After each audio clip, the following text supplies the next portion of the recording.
لله وكفى وسلام على عباده الذين اصطفى أما بعد فأعوذ بالله من الشيطان الرجيم بسم الله الرحمن الرحيم وتلك الأيام نداولها بين الناس صدق الله العظيم وقال النبي صلى الله عليه وسلم تركت فيكم أمرين لا تضل ما تمسكتم بهما كتاب الله وسنة رسوله أو كما قال عليه الصلاة والسلام অধ্যকার ইনসাফ সাহিত্য কাফেলা কর্তৃক আয়োজিত আজকের এই ইজতিমা বক্তৃতা অনুষ্ঠানে উপস্থিত আছেন সম্মানিত সভাপতি, সুদক্ষ পরিচালক ও বিজ্ঞ বিচারক মণ্ডলী এবং আমার সামনে উপস্থিত আছেন এলমেনবিশ্ববিদ্যালয়ের ছুটে আসা এক তারা ছাত্র ভাইয়েরা। সবাইকে আমার পক্ষ থেকে আন্তরিক শুভেচ্ছা অভিনন্দন। আমার বক্তৃতার বিষয়বস্তু হচ্ছে 36শে জুলাই জন অভ্যুত্থান ও জনগণের প্রত্যাশা আগামী বাংলাদেশ। আল্লাহ জাতীয় বিষয়বস্তু আলোচনা করার চেষ্টা করবো। আমার তৌফিক ইল্লা বিল্লাহ। মুহতারাম হাজরিন, আমাদের দেশ একজন স্বৈরাচারী শাসকের হাতে। সেই স্বৈরাচারী শাসকের হাত থেকে আমাদের দেশকে মুক্ত করার জন্য নিজেদের দাদা রক্ত বিলিয়ে দিয়েছেন একজাক তরুণ শিক্ষার্থীরা। আর মুক্ত করার কারণ হলো কোটা বিরোধী সংগ্রাম, যে কোটা দখল করে রেখেছিল নামদারি মুক্তিযোদ্ধাদের অযোগ্য সন্তানেরা। আর এই সংগ্রাম শুরু হয়েছিল মূলত 1 জুলাই থেকে, কিন্তু আন্দোলনের পরিস্থিতি অহিংস হয়ে ওঠে 15 জুলাই থেকে। 1 জুলাই কোটা বাতিলের দাবিতে ঢাকা বিশ্ববিদ্যালয় দেশের বিভিন্ন বিশ্ববিদ্যালয় শুরু হয় সমাবেশ আন্দোলন। আর এই দিন বিকাল 3টা থেকে ঢাকা বিশ্ববিদ্যালয় কেন্দ্রীয় শহীদ মিনারের সামনে থেকে মিছিল করে ছাত্ররা নীলক্ষেত পাড়া সিগন্যাল মোড় করে সেখানে শাহবাগে থামে। সেখানে তারা 1 ঘন্টা অবরোধ কর্মসূচি পালন করেন এবং সরকারি চাকরিতে সরাসরি নিজের ক্ষেত্রে মুক্তিযুদ্ধ কোটা বাতিলের আবেদন করেন। মুহতারাম হাজরিন, তারা 9টি বিশ্ববিদ্যালয় বিক্ষোভ এবং ঢাকা 11টি স্থানে অবরোধ কর্মসূচি পালন করেন এবং সরকারি চাকরিতে সব বৈষম্যমূলক কোটা বাতিল করে সংবিধান অনুযায়ী আইন পাশে আবেদন করেন। কিন্তু প্রধান বিচারপতি ওবায়দুল হাসান বলেন রাস্তায় আন্দোলন করে রায় পরিবর্তন করা যায় না। আর আওয়ামী লীগের সাধারণ সম্পাদক ওবায়দুল কাদের বলেন কোটাবিরোধী আন্দোলনকারী শিক্ষার্থীরা সর্বোচ্চ আদালতের বিরুদ্ধে শক্তি দেখিয়েছে আর এটা বেআইনি। তাছাড়া সচিবালয়ে অনুষ্ঠিত এক সংবাদ সম্মেলনে স্বরাষ্ট্রমন্ত্রী আসাদুজ্জামান খান বলেন শিক্ষার্থীরা লিমিট ক্রস করেছে।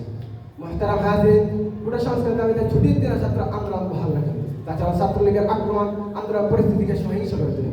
ঘনভবনে অনুষ্ঠিত এক সংবাদ সম্মেলনে প্রধানমন্ত্রী শেখ হাসিনা বলেন কোঠার বিষয়ে আমার কিছু করার নেই। তাছাড়াও এক প্রশ্নের জবাব তিনি বলেন মুক্তিযুদ্ধদের নাতিপুতিরা পাবে না তো রাজাকার নাতিপুতিরা পাবে। আর তখন ছাত্ররা এই স্লোগান দিয়ে মাঠে নামে চেয়েছিলাম অধিকার, হয়ে গেলাম রাজাকার, তুমি কে আমি কে, রাজাকার রাজাকার, কে বলেছে স্বৈরাচার স্বৈরাচার। আর যখন ছাত্র এই স্লোগান দিয়ে মাঠে নামে তখন আওয়ামী লীগের সাধারণ সম্পাদক ওবায়দুল কাদের রাজাকার স্লোগানের জবাব ছাত্রলীগই দেবে বলে মন্তব্য করেন। মুহতারাম হাজরিন, 16 জুলাই রংপুরে আন্দোলনকারী বেগম রোকেয়া বিশ্ববিদ্যালয়ের শিক্ষার্থী আবু সাইদকে পুলিশ শত মানুষের সামনে গুলি করে হত্যা করে। আর এই দিন বিকালবেলা ছাত্রলীগের সভাপতি সাদ্দাম হোসেন বলেন আন্দোলন যাবে, আন্দোলন আসবে, কিন্তু ছাত্রলীগ থাকবে, সবকিছু মনে রাখা এবং যথাযথ জবাব দেওয়া হবে। মুহতারাম হাজরিন, 2 আগস্ট কোটাবিরোধী ছাত্র আন্দোলনটাকে সারা 28 জেলার মানুষ। 3 আগস্ট সরকার পথে একদম উত্তাল হয় বাংলাদেশ। আর এই আন্দোলনটাকে সারা দেয় রাজধানী সহ 33 জেলার মানুষ। আর 5 আগস্ট পথে এক করে দেশ ছাড়েন স্বৈরাচারী শাসক শেখ হাসিনা। অসংখ্য মানুষ ধানমন্ডির 32 নম্বর বঙ্গবন্ধুর বাড়ি, ধানমন্ডি কার্যালয় এবং মোহাম্মদপুর থানায় আগুন দিয়ে ছাত্ররা। আর 5 আগস্ট স্বৈরাচারী শাসক শেখ হাসিনার হাত থেকে মুক্তি পেয়েছে হাজারো মুক্তিকামী মানুষ। মুহতারাম হাজরিন, আর এখন হাজারো সন্তান হাবিত আমাদের হাজার ভাই হারো বলতে হাজারো বোন তারা ভাইদের কাটের প্রত্যাশা বাংলাদেশকে শাসন করে এগিয়ে নিয়ে যাবেন দেশপ্রেমিক যোগ্য ন্যায়পরায়ণ এবং ওলামায়ে কেরামের মতো ব্যক্তিগণ। বাংলার ছাত্ররা সকল স্বৈরাচারীকে বলতে চাই বাংলা ছাত্ররা রক্ত দিয়ে শিখেছে, তাই তার বাংলা শাসন করে স্বৈরাচারীকে দেখতে চাই না, এমনকি তার বাংলা শাসন করে স্বৈরাচারীকে বসতে দেবে না।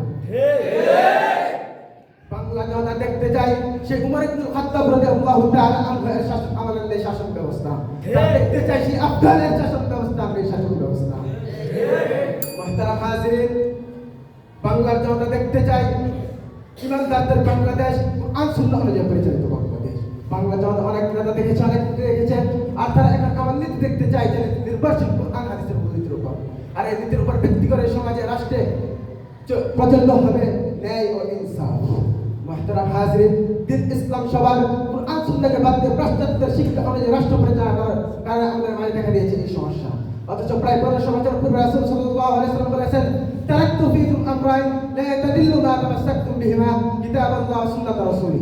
আমি তোমাদের মাঝে 2টি বস্তু রেখে যাচ্ছি, যদি তোমরা এই 2টি আঁকড়ে ধরে রাখবে পর্যন্ত তোমরা বিভ্রান্ত হবে না। আর তাহলে আল্লাহর কিতাব এবং তার রাসূলের সুন্নাহ। আর এই হাদিসের উপর আমল করতে জনগণ দেখতে চাই সেকুলার গণতন্ত্র রাজনীতি মুক্ত ইসলামী শাসনতন্ত্র অনুযায়ী পরিচালিত বাংলাদেশ। মুহতারাম হাজরিন, পরিশেষে করতে চাই আল্লাহ তাআলা পবিত্র কোরআন ارشاد করেন আর রিজালু কাওয়ামুনা আলান নিসা ওয়া মা আলাইনা ইল্লাল বালাগ। আসসালামু আলাইকুম।